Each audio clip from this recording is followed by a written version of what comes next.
this is going to be home for about the next week or so while we're attending the SHOT Show and the Binefield Antique Arms Show. Anyway, so this isn't too bad a place. And I'll show you around a little bit. Have all the creature comforts of home. Hey, toaster, dishes, a full range oven, and silverware somewhere. Ah, there it is. Oh, steak knives. How nice. Not bad. Oh, hey, we can cook whatever we want in this place. Nice clean sinks. A dishwasher.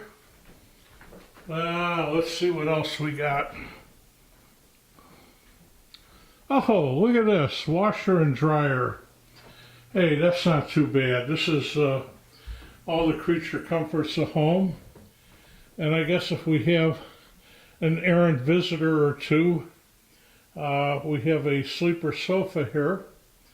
And of course, watch a little TV, DVD player. And, inside, this is the Queen's bedroom. And inside here is a hot tub and a nice bathroom and a great big bed and a TV and a lazy Indian boy. And I have the Spartan bathroom with a little tub shower. I guess it's okay. Could be worse. And then this is my little bedroom, which of course is okay, but check out this closet. Oh my God. You could bring a lot of stuff in here. Little TV set on the wall. Anyway, so this is it. It's not too shabby. We don't have a great view of the strip outside a high-rise window, but hey, we'll work it out. What are you eating? What do you got? I will continue doing it again.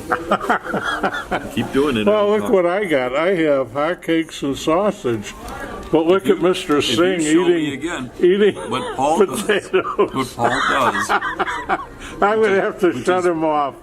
Sorry, I control the microphone. Where are we going, Mr. Singh? You're going to do it again. All right. Well, it's been a long time. When was the last time we got together? We are going to the SHOT Show. Yeah.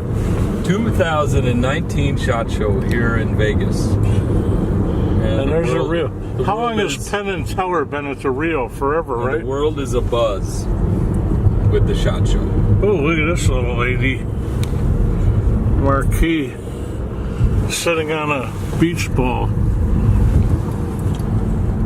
Her lovely little butt on a beach ball. People here drive very badly. Yeah. So we got to listen now to that GPS.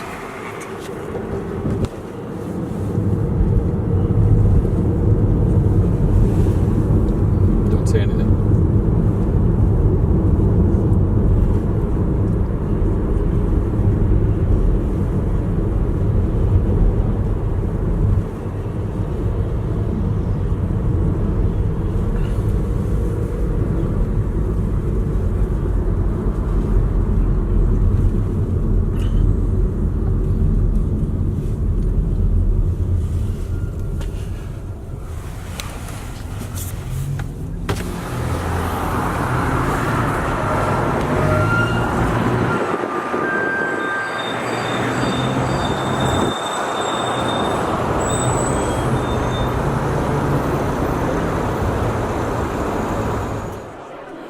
We're on the third floor where the SHOT Show is, and we're making our way to the press room where we can get some amenities, as you will see in a moment.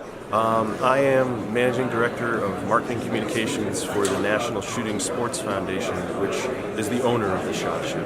And tell me about the SHOT Show. How long is it, when did it begin? I know it began after the NSGA show, the predecessor. Tell me about the history of it and where we are today.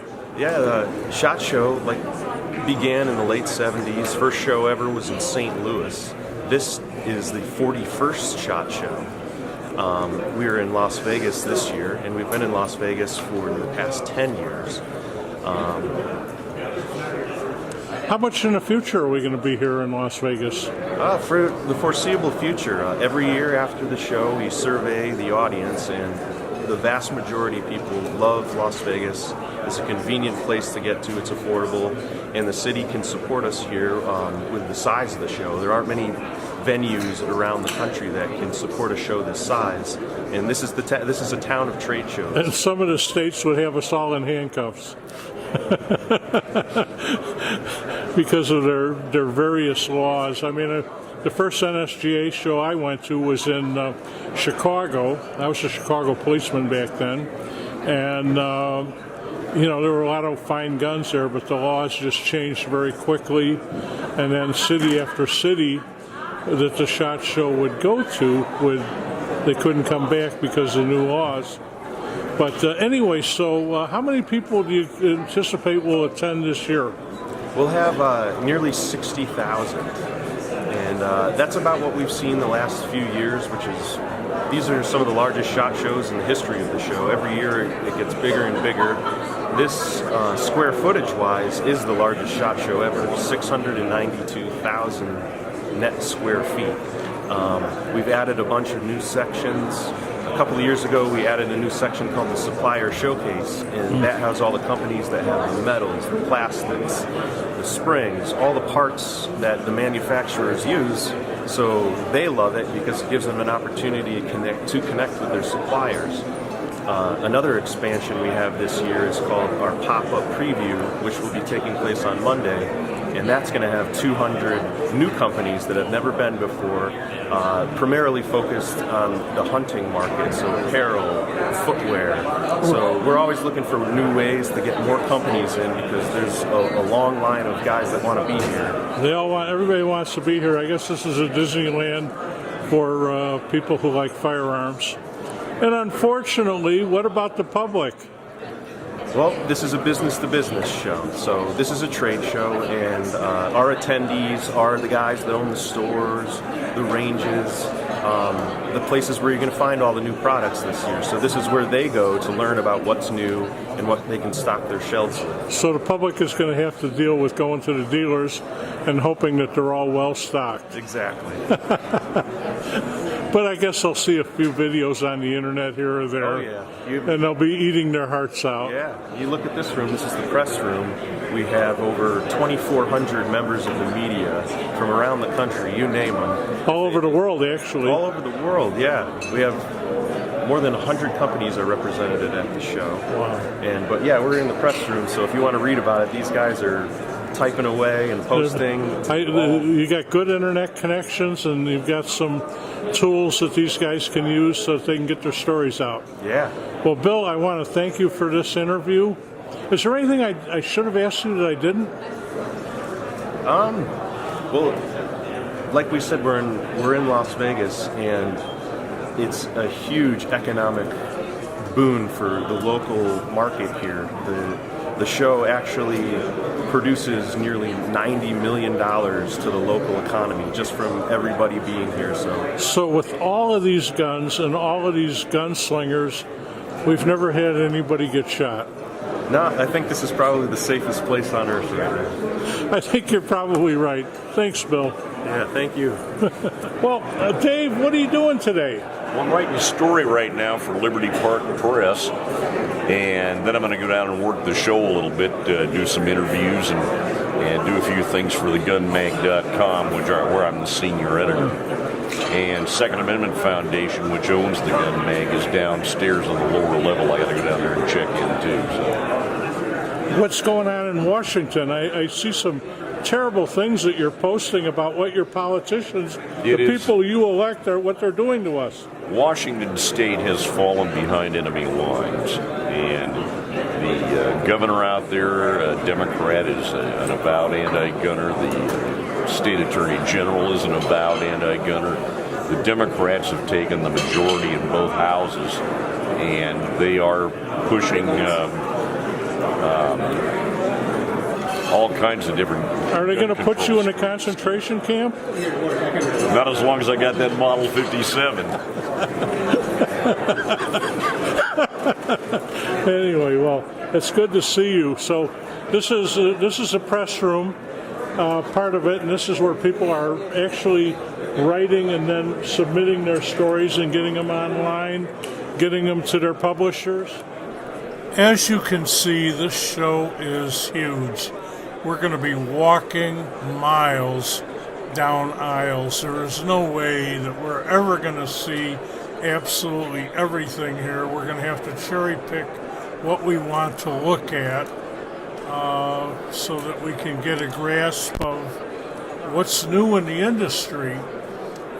60,000 people, shoulder to shoulder, everybody asking questions. The salesmen are busy, and of course these guys work for the manufacturers and distributors, and hopefully they're looking for buyers to come and fill their retail businesses with these fine products.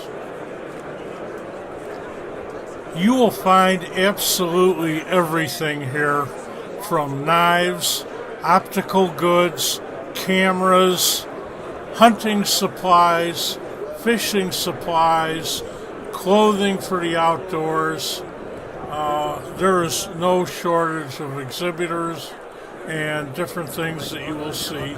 The ammunition companies are here showing what they claim to be their new magic bullets. That's an old claim. There's no such thing as a magic bullet. There's only shot placement and discipline that will stop the attackers.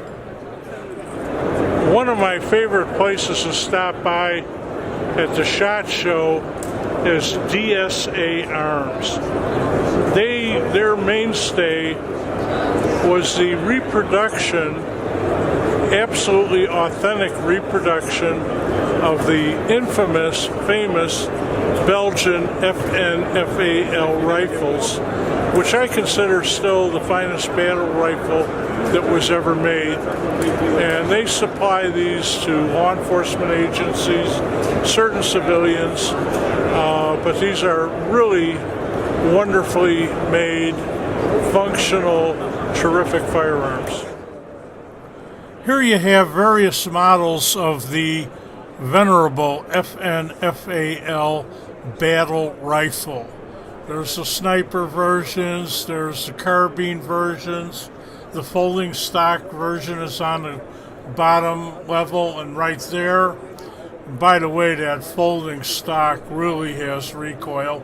There's the heavy barrel for sustained fire, and they put some different finishes on these because of what the customers like. There's a sniper up there. It's big. Hey, this is Tom from DS Arms. This is our new ZM4 Titanium series. This pistol weighs in at 4.5 pounds. We're using our new low mass aluminum bolt carrier, and we're testing out to 10,000 rounds. It's crazy light, right? Oh, that's pretty. It's got our proprietary finish on it. Everything that we could change out of this rifle in the titanium we did. The barrel nut, the gas block, and it's properly staked. Pinned. Castle nut staked. We got our new NTFE billet port doors, which just really kind of smooth out the lines. It makes this an altogether extremely versatile and extremely tight AR-15.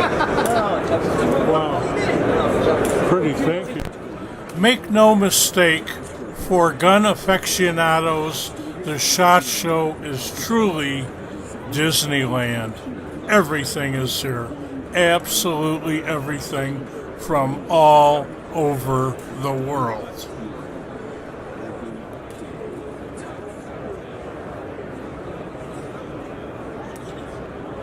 Bob, what do you got here?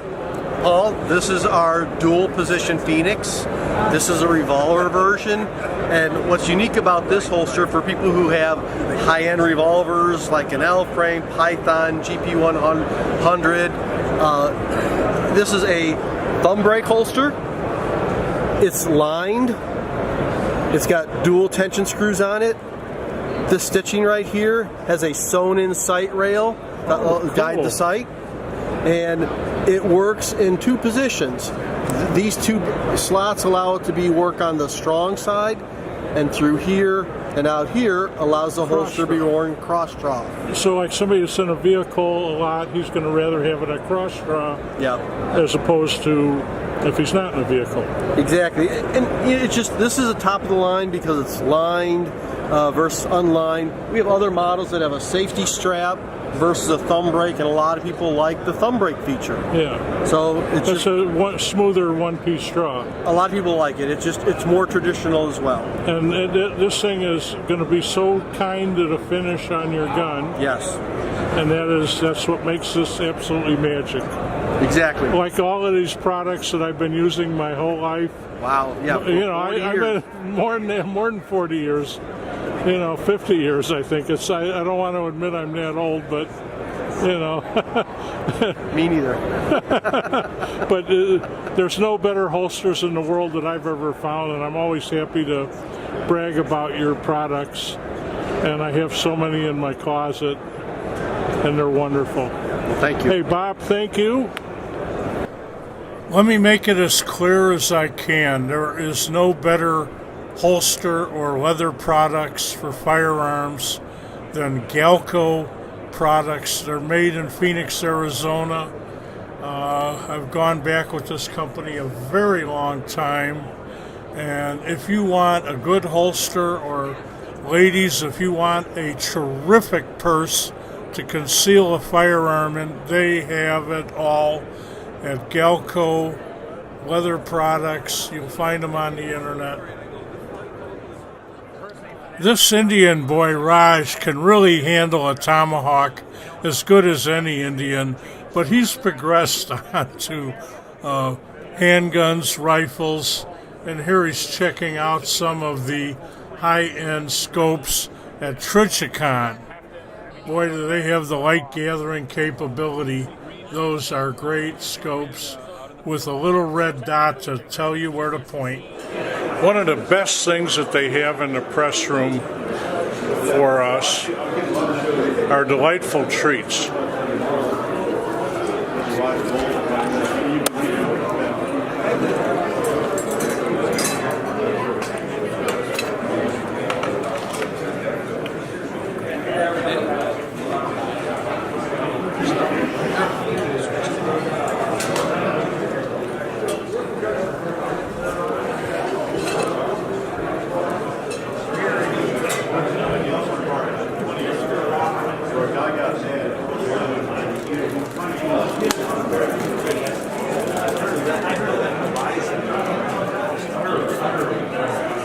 That asshole Paul is always running around. He's everywhere. He's God, everywhere. he makes me crazy. Why did you rescue him from Chicago? I don't understand. Well, he's closer to you. Is he? He is. God. He is. He's out in California. He's just a little south. Oh of my you. God! Well, as close as he is to me, the only thing that we could say about that is that we both evolved from the ape. He stayed there. I didn't. From the ape, yeah. Yeah, Right? I feel sorry for him. Well, we all do feel sorry. Yeah. He keeps telling me about all these lady friends, and I keep asking, well, what'd you arrest her for? And I just... He's a mess. I'm glad he's not here to listen to us. Last I heard he was in detox. The people who are exhibiting up here in the hallway by the press room are unable to secure a regular booth in the exhibit hall, and so they give them a very tiny space to start out with, and then hopefully they'll find a place maybe in a year or two. This place is amazingly crowded. More people want to exhibit than there is space. It's amazing. This is a nice gun safe for your vehicle. You can keep a gun in there, extra magazines, and it's locked up. And if law enforcement pulls you over, they're not going to be able to enter that without a valid search warrant. You don't have to give them the combination. You don't have to let them open it. And if they decide to do that, they won't be able to use the evidence against you. You have a right to carry a gun, period. This will help ensure that right in those very unfriendly states. The SHOT Show is quite an event. However, you really need good walking shoes because you're going to be walking down miles and miles of corridors to these booths. These aisles are just constantly people moving. This show, if you decided to stay for the entire show and you wanted to see each and every booth, this would be physically impossible. So what you have to do is you have to take the list of exhibitors and cherry pick just who you want to see. Otherwise, you won't get to see anybody at all. The Italian Beretta firearms makers unfortunately lost the military contract. They delivered millions of 92F 9mm revolvers, but that's been taken over by Sig Sauer. Right now, they're putting out handgun after handgun to appeal to the law enforcement market, and getting in on that is the Fabrique Nationale that is making a lot of handguns and military style weapons and military weapons depending upon which market they're serving. And this is Benelli, and boy do they make the greatest shotguns ever. Car Firearms makes these little 9mm pistols. I'm not really fond of them, but they're okay. When it comes to the world's most battle-proven firearms, I agree with the slogan of the Belgium company Fabrique Nationale that began with John Browning designs, and they are making incredible handguns. They've made some new calibers. They make some very wonderfully effective heavy firearms. Here you see a helicopter mount for one of their 7.62 fully automatic rifles that can be easily fired from small helicopters. Of course, they are the makers of the FNFAL, the FNCs, and so many wonderful firearms. If you live in a difficult crime area and you need something small to protect yourself with, this little 12-gauge Remington offering is incredibly nice. This is really a great tool for defense.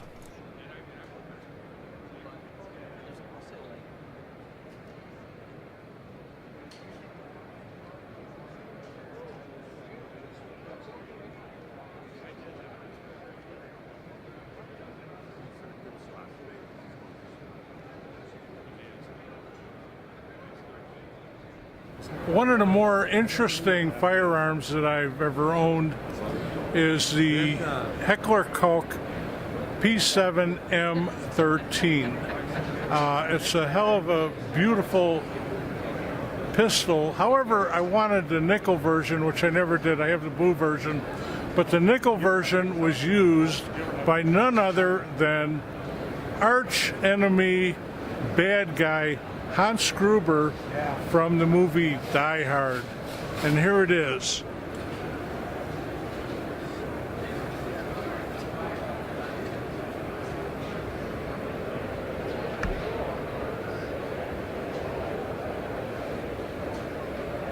And of course, if you wanted to see Bruce Willis's F-92, that's right there. 92F, I should say.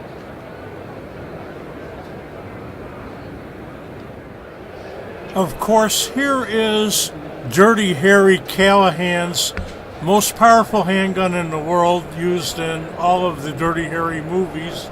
And up above you'll see a .45 Joe Mantegna used. With probably one of the greatest gun scribes in the history of literature, Gary James. What do you mean probably? This guy is really a historian of military firearms, cowboy firearms, you name it. He's a wealth of knowledge. Anyway, that's Gary James. What I don't know, I make up. Exactly. But he's gotten paid a lot of money over the years. No, wait a minute. I'm in the publishing business. No, I do not get paid a lot. Oh, I forgot about that. Yeah. You should have, but you got ripped off. Exactly. Anyway. I'm here at the SIG booth, and they're making an amazing rifle, many variations based on the old M16 or M4 platform. Now, there's a lot of people trying to outlaw these guns, but there are so many millions of them out there in legitimate people's hands. It would be really tragic to force these people to turn them over. In fact, a lot of people like me aren't willing to do that. And so it's going to be pretty messy if they try. But let's let the law-abiding people keep their firearms. We have a Second Amendment for that purpose. 65 is interesting.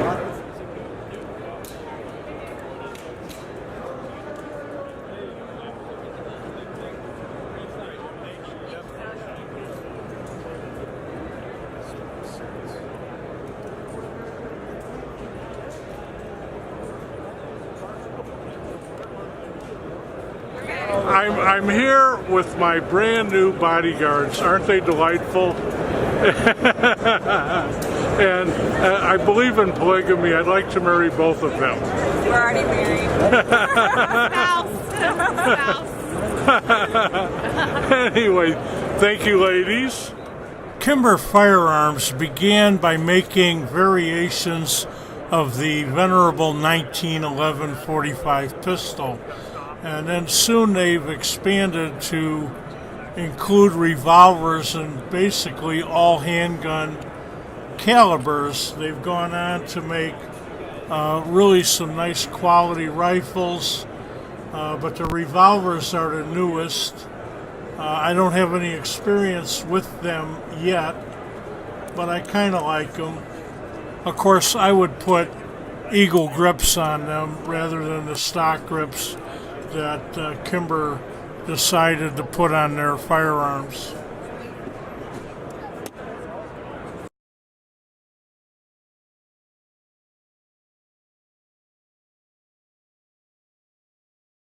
So right here we have the Elias modular dressing. You have your trauma pad right here that goes directly on the wound site, and then your wrap that goes around here. You have Velcro brakes every 10 inches so it doesn't come unraveled.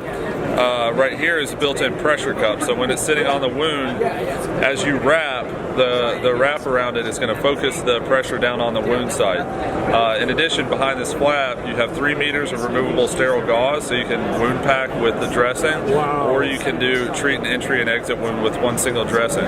In addition, let's see if I can find it in here, there's an inclusive layer behind there as well, so if you don't have a chest seal, you can treat a sucking chest wound with the bandage itself. To save a guy's lung. Yep, exactly. So that's pretty much it for the Elias. It comes in a 4-inch and a 6-inch as well, and also a flat pack version. Okay. I thought you'd want to see the Venetian shops as we're walking out.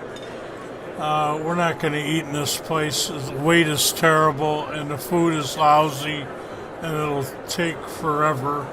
We're going to go someplace nice, but the view here is nice. The shops, although they're terribly expensive, are very nice. And this guy here is essentially making a little money with his costume.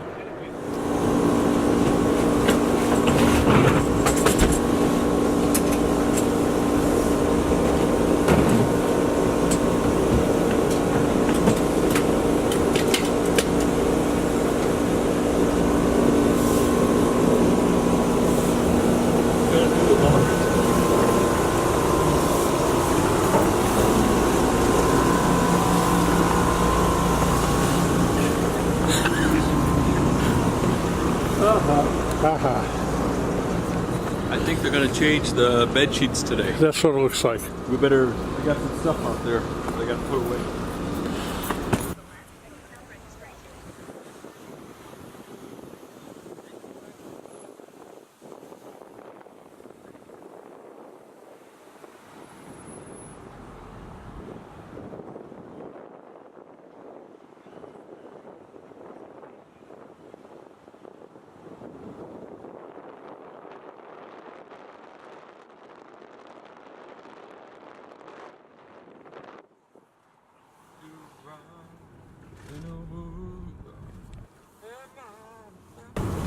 I don't know where this guy thinks he's taking us. He's getting us lost. Where are you taking us, Mr. Singh? To the self-evident parking. Oh, we came in the other way. Yes. Oh, okay. I figured it out. Oh, okay. All right. So, this is where we go. This is where we go. And it gets very dark. And round and round and round we go. Whoa. What's he doing? It's time to put this precision equipment back in place. Getting to the show from the parking area is quite a hike. We have to walk through the casino, and I suppose they're trying to entice us with all these gambling tables and slot machines. However, neither one of us have much interest at all in gambling. We're busy trying to get to the show to see what we can see. We walk by a couple of restaurants and whatnot, so just take a little walk with us so you can experience it.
Day number 3, Professional Hairdos of America. How we doing?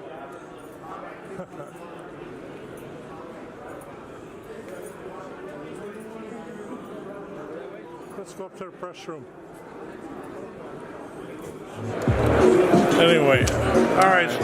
So this is my bodyguard. He is ready. He goes in. He's my advance man.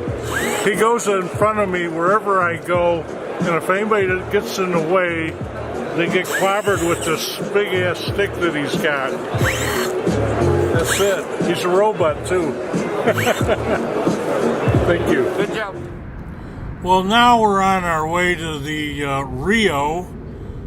They've got a pretty good buffet, and we're going to get in there. We're going to park and then wander over to the buffet, and we are going to have a big, giant pig out. Today we are at the Bindfield Antique Arms Exposition, and let's begin because we're displaying Eagle Grip's finest wares. There you have some beautiful rosewood Coca-Cola. There's some Kiranite, incredibly strong, beautiful, durable material. And we have stag. This year we didn't bring any ivory because they have a ban on it completely in Nevada. Well, I'm here at the Antique Arms Exposition, which is in Las Vegas, at the Westgate Hotel. And any and all manner of antique firearms and related items can be found here. A lot of it is incredibly expensive. There's essentially everything from knives and swords that are ancient to firearms, and actually some amazing artwork too. Mixed in with all the antiques are some incredibly expensive modern firearms that are profusely engraved, terribly expensive, and very collectible. Now, we were there 2 days and walked through. We were there about 6 or 7 hours each day. 2 is a great plenty for me.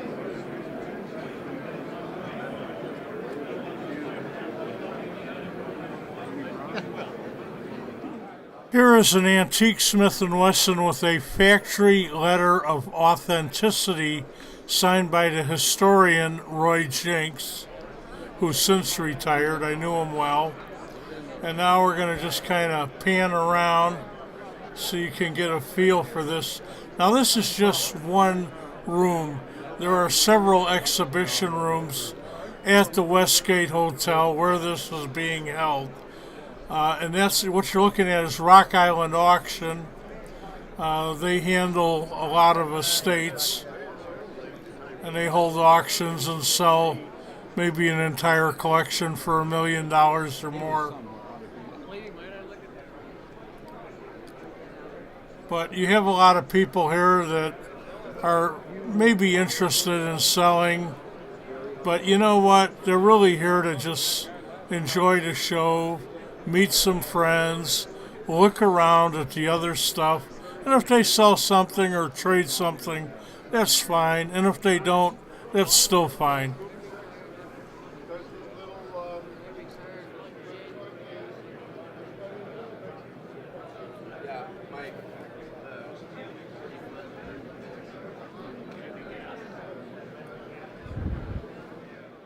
Here you see so much history. And I mean, there is history here absolutely everywhere. Here you see some incredible swords from periods where there were some very bloody battles. These are all authentic. Will you look at these incredible artillery Lugers with the stocks? What terrific condition they're in. Oh my gosh. I mean, these guns are 85, 90 years old. Look at that. Unbelievable. Wow. Okay. What a beauty. I've got to ask how much for those. Oh, the 32?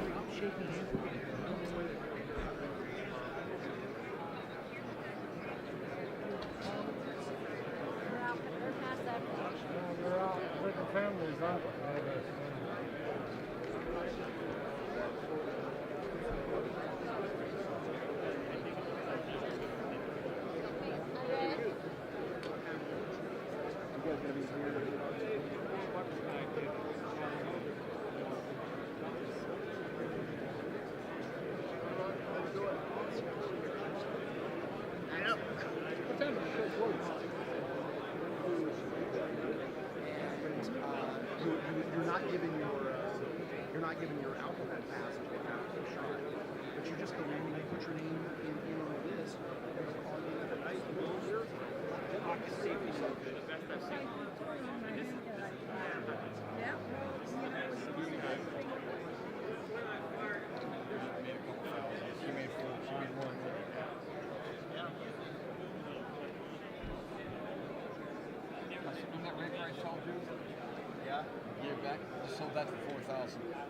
But you know what? I've had a million months.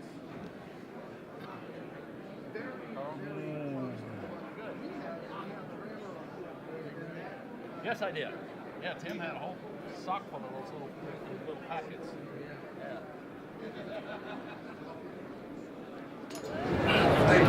So I'm here with extraordinary artist and sculptor Dave Vanell. How you doing, Dave? Doing good. How about yourself? I'm doing pretty good. Would you tell me how you got started into this? It's kind of a long story, but I got started from a book, an old Bantam War book called Into the Valley.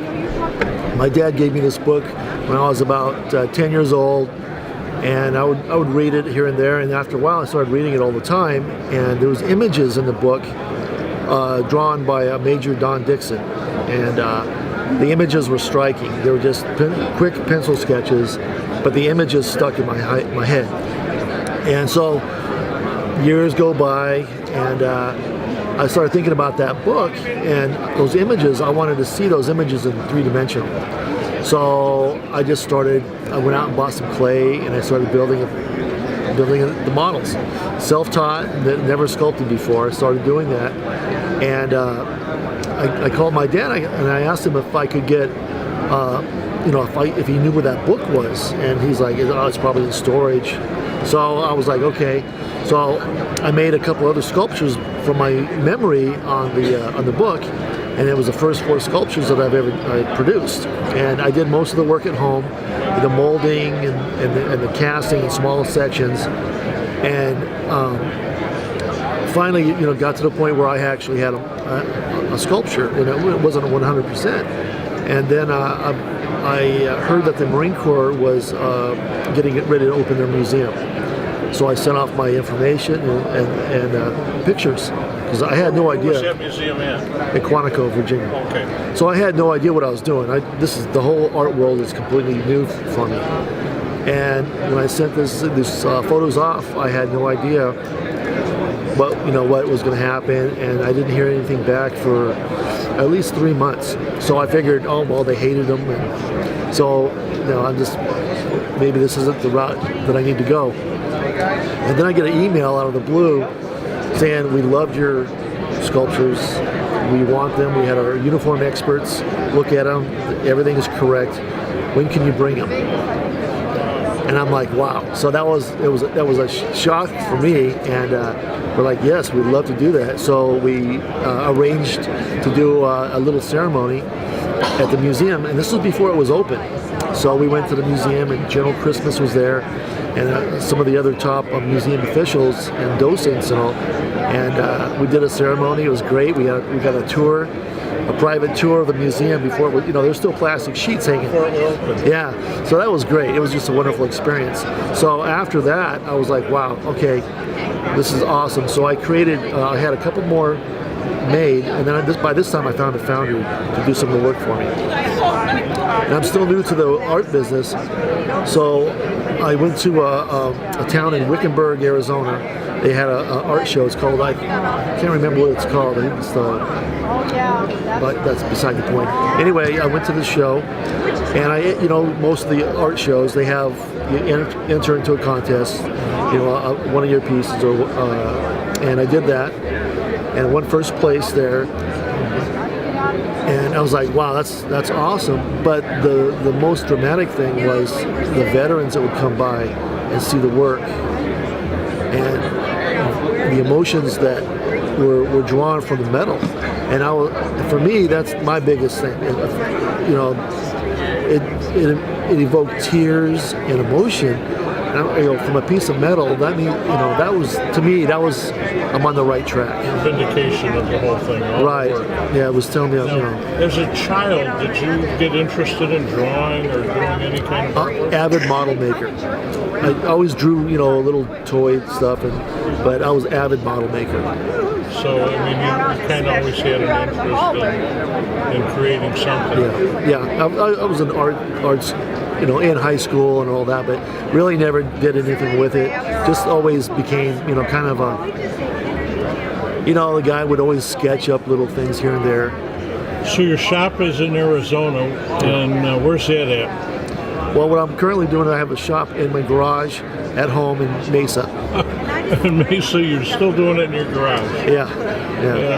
and you're hoping to get into some more expensive real estate as you become famous. Yes, yes. Yeah. And I was really taken by your work and just quite amazed, so I had to stop and I had to look, and my viewers are going to be seeing your things right now. Would you take me on a tour?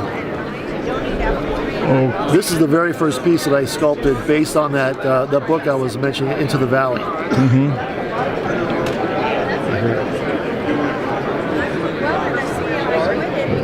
Spin that baby around. The detail is just amazing.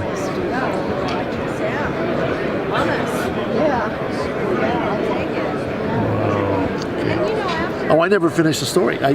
My dad finally got found the book, sent it to me, and I'm rifling through it, and the images that were in the book, I mean, this is almost dead nuts.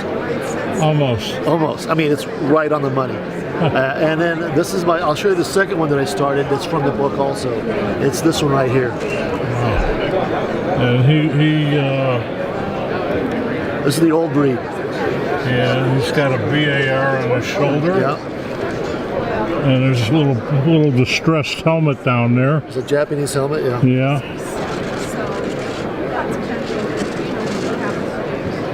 And his K-bar, so he's a Marine, huh? Yes. This is actually I kind of depicted this one from Edson's Ridge. Ah. The old breed. Yeah. Now, if he was alive today, he would be the old breed. Right. And then this is the third one I created. Mm-hmm. And again, this is World War II. World War II. He's got a trench gun in his hand instead of a rifle.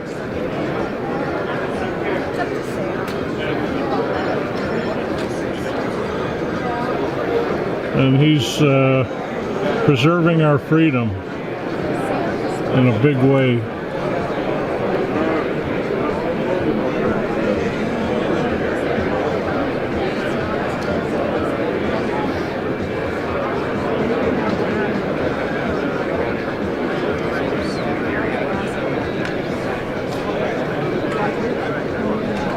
All right, what's next? Well, we can start with the Viking here. The Viking. So this goes back a little further than World War II.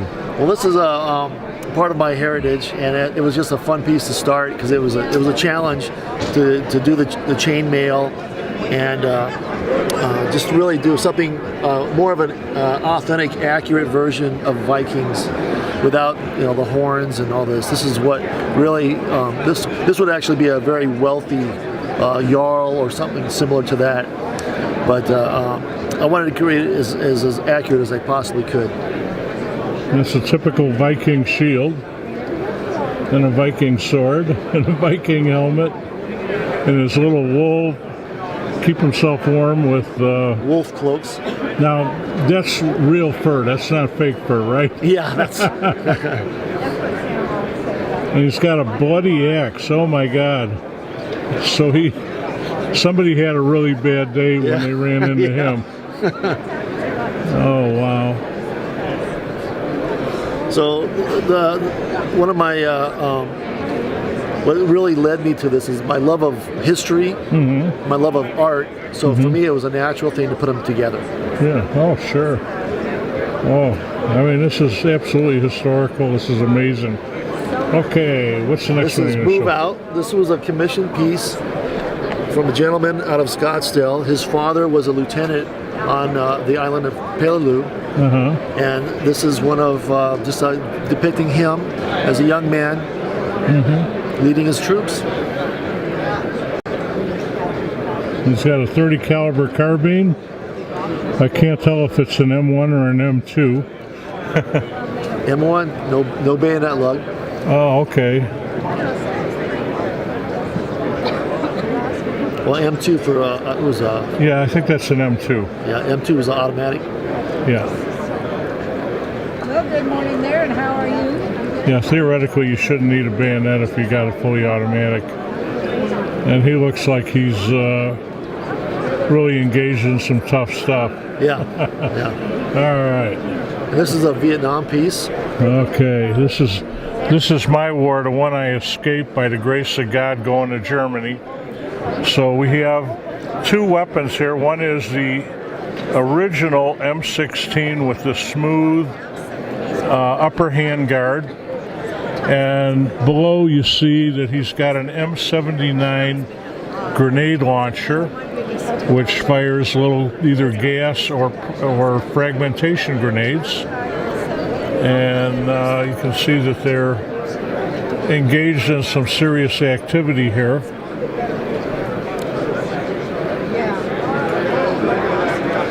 The reason why I created the rifleman as a lefty, I didn't want their backs to be against, his back against us. Makes perfect sense. I want to be the brotherhood, they're together. Yeah, well, we had plenty of left-handed soldiers. Yeah, I'm sure, yeah. But I wanted to make them so they're facing each other instead of more of a bonding type of position. All right, what's going to be the next one here? We'll go here to first wave. First wave is a depiction of the 5th Marine Division on Iwo Jima. Oh, wow. He's got an M1 Grand. And go ahead. And I stylized this a little bit similar to the Japanese style, how they do their water waves. Because this is a significant portion of the battle where the Marines would have landed on Japanese soil. So this is the first time that Marines landed on Japanese soil. And this guy's got a Thompson submachine gun 45 ACP, which was kind of new at the time. This guy's got their entrenching tools on their back so that they can build their foxholes, their sleeping bags over the top. Wow. The detail of this is absolutely amazing, Dave. Thank you. Right down to those boots. Check them out.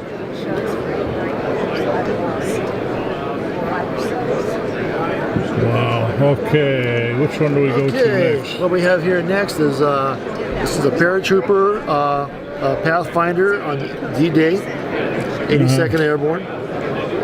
So he's an Army guy. Army, yep. What is M1 Grand? The title of this is Point Man, so he's up front. He's up front. Does Costa Mesa go there? His entrenching tool, that's a lot of gear to carry and try to fight a battle with. He's got a 45 on his side. Fragmentation grenades, the old pineapples. And again, this is obviously World War II again. Yep. Wow, that detail is amazing.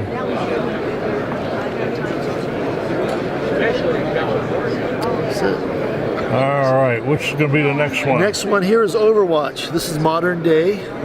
So we're looking at like the Middle East. Yeah, modern day sniper, Marine sniper with his M40 A5. Yep. And he's got his little camera set up on his helmet. Night vision equipment. Yeah, this one doesn't spin, so I can kind of show you a little bit of the backside there. Yeah, I think I can get around pretty good. Wow. Now what's this thing here? That is a bag for like the empty magazines. Okay. And my son said it's incorrect because he's a Marine, but it looks good on there and it fills in the space. And well, the thing about the Marines versus the Army gets the gear first. Right. Marines always get the hand-me-downs. Right. Always. I don't know why that is, but it's always been that way. But they're in the Navy. That's because the Marines aren't going to live very long. That's it. All right. We're going back to World War II. Actually, this is Korea. This is Korea. Yeah, okay. This is a chosen reservoir. Oh, all right. And this guy's got an air-cooled 30 caliber machine gun. And these guys are back to back because I think there's people in front and behind them. This particular sculpture is based off a story of a gentleman that I met and became friends with. Oh, wow. And this is actually at Udamni on November 29th, 1951. And they were the furthest northernmost point on the chosen reservoir, and on the 29th of November they were overrun by the Chinese, I'm sorry. Yeah. And they woke up with being surrounded, and a lot of their comrades were being bayoneted in their sleeping bags. Wow. So Shelley Lasky here, they got his gunner up and they just were firing in 360. Only 19 guys got off of that hill, and the Marines never got back to get the bodies. And it was about 20 to 30 below zero that night.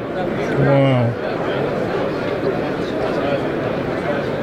It's bad enough to fight in nice weather, but when it's cold, raining, snowy, horrible. Oh my God.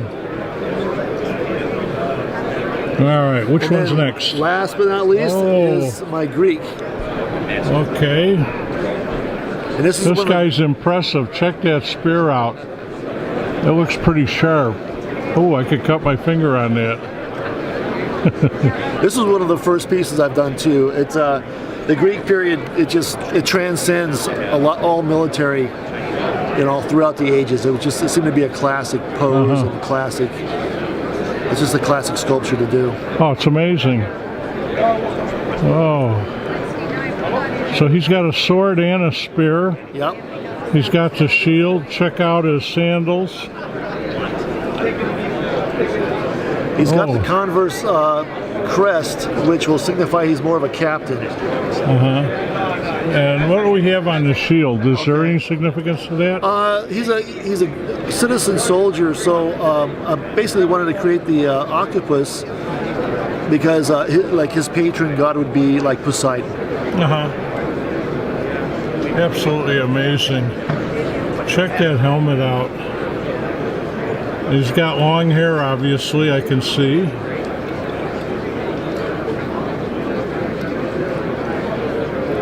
I kind of wouldn't want to run into this guy. I think he's badass.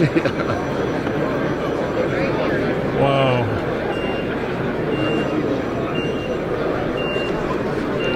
And so I'm going to take a little walk now all the way down to the end.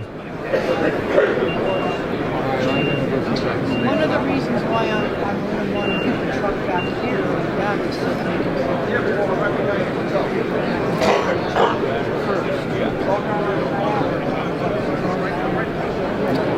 How are you today? Good, how are you? Now, behind every great man, there's a beautiful woman, and here she is. This is Dave's wife, and her name is Opal. Hello. And she's here supporting her husband, and she's enjoying all the stuff he does and people coming by and admiring his amazing work. Yes, it is amazing work for sure. This is the boss. She's the boss, huh? I'm all red.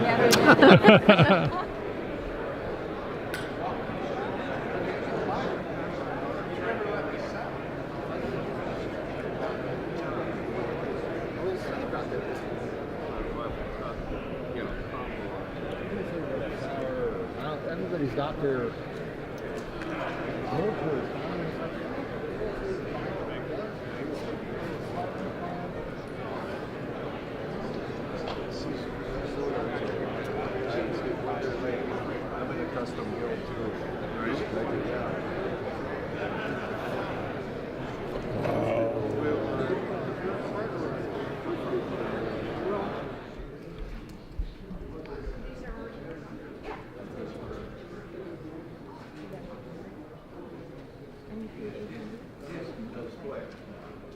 Ooh.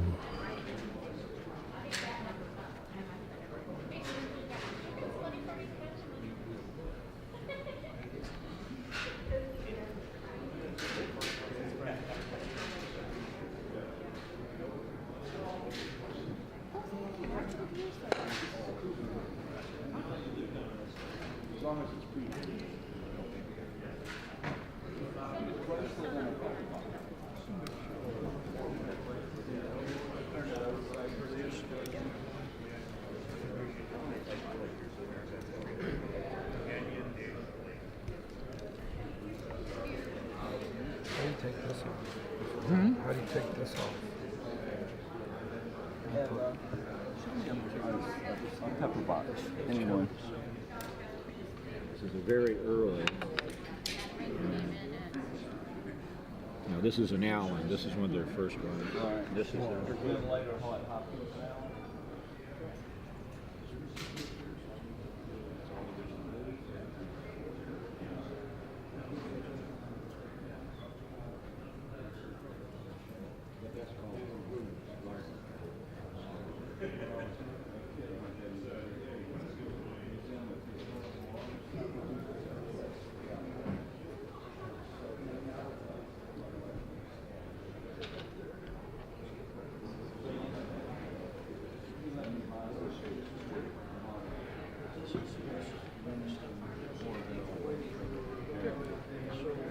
Unbelievable, you gotta put a sign, don't dry fire weapons.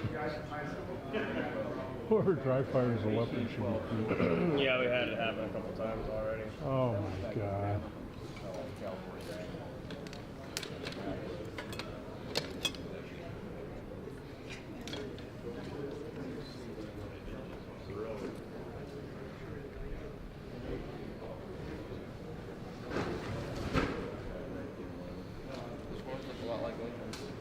Yeah.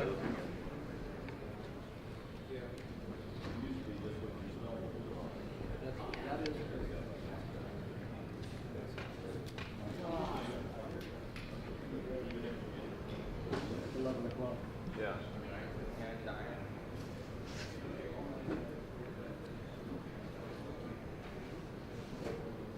Yeah.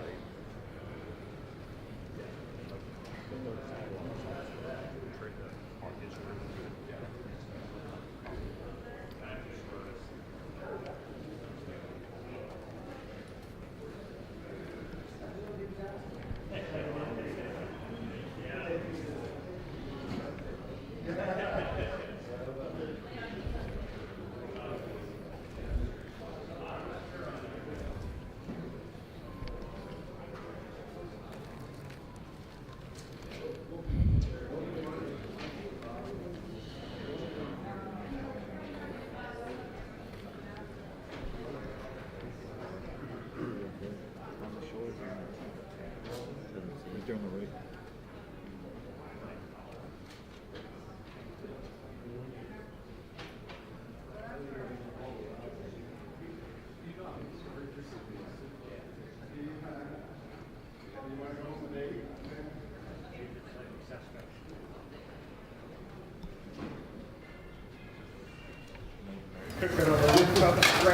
That's not yet.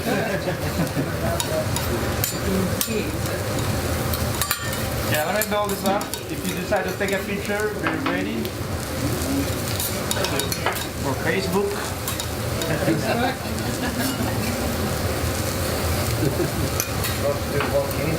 Here it comes. Let's try now. I'm imagining the movie Does scene everybody know what is this? where there's a fight at Benihana's and Volcano. These are onions. Onion volcano, right? These are onions. Okay, that's the new version. Let me put the practice what I learned from Benihana University, right? BU. BU. For short, right? Alright, last one. Hopefully. Perfect. Let me turn off the light now. Watch you stop, everyone.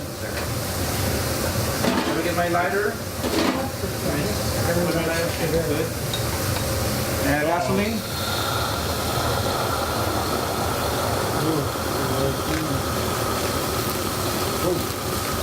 Happy birthday, whatever you're tonight. Two birthdays tonight. See, I knew it. 21, right? Yes. 21.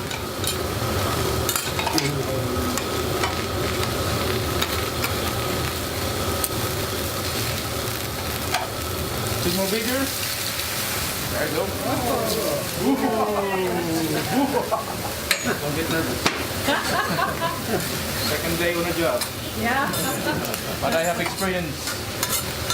Pizza delivery. Second day on the job and last paycheck, right?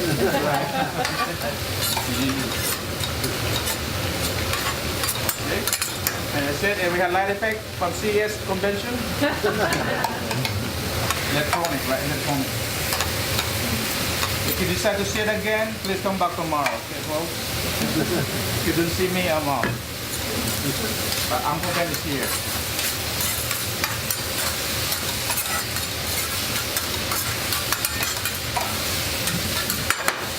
Alright, let me bring your appetizers.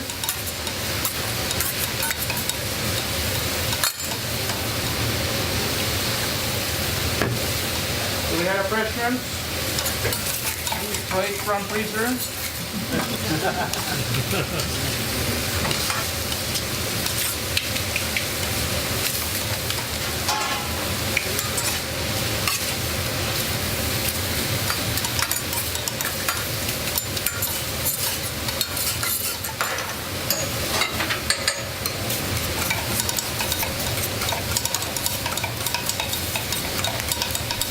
Chapter,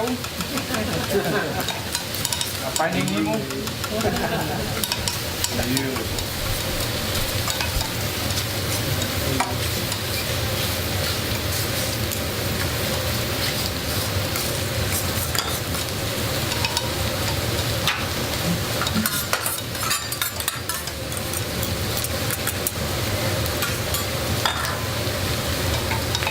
Alright, that's the butter.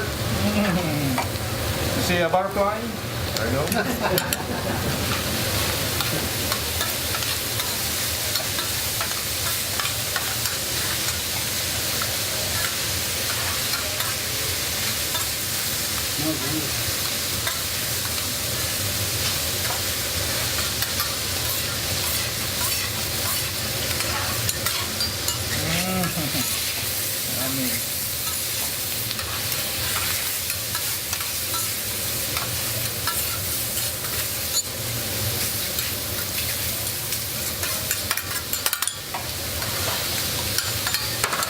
And we have sesame seeds. We just run out of bird seeds. Good thing, huh? As long as the kids are good. We have pepper, Japanese salt, some Morton brand. Run the name.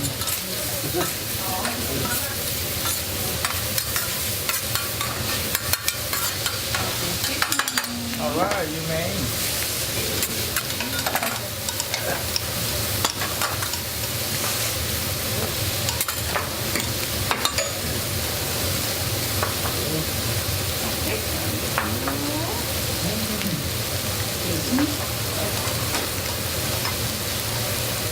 You got lemon?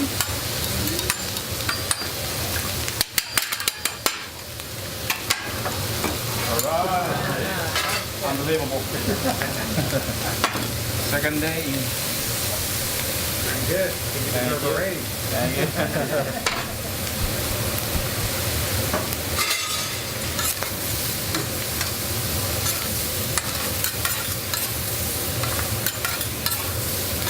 Okay, appetizer is on the way. And please, by the time you got this appetizer, you may enjoy it. Okay? And remember your dipping sauce. Red one or the top sauce is for the seafoods, also for your vegetables. And light one is for the meats. But whatever you decide, it's up to you guys. It's your choice. I'll tell you what. Well, the Las Vegas Antique Arms Show is winding down. This is the last day. So we're going to see how this shakes out. People are going to start loading up their gear, going back, getting on airplanes, going as far away as South Africa. Certainly a lot of Europeans are here. And then we'll come back. There's another show in about 6 months here that's not quite as big as the one that we're at right now, but it's still pretty nice. But it's always January seems to be the year for the Las Vegas Antique Arms Show. Anyway, next time you see me, I'll probably be checking out at a hotel or maybe coming in at the airport. And then soon for me, it'll be arriving in La La Land. Well, we're all packed. We're getting ready to leave the Westgate Hotel exhibition area. We're gonna go get probably a bite to eat, go back to the hotel, clean up a little bit, and then we're gonna go out to dinner. I think we might be stopping by a camera store to look at more toys. Anyway, we'll see you in a little bit. Mr. Singh, tell me, what's the story with the turban? Wow. Well, it's kind of nice to just walk around without a turban once in a while. Yeah. Once in a while. But you know you look like a Mexican with a baseball cap. That's all right. There's nothing wrong with that. I look like a Texan. You look like a Texan. Hell yeah, boy. Texan the Mex. I got my horsey outside. Where's your boots? The horse is wearing them. Oh, okay. All right, let's go.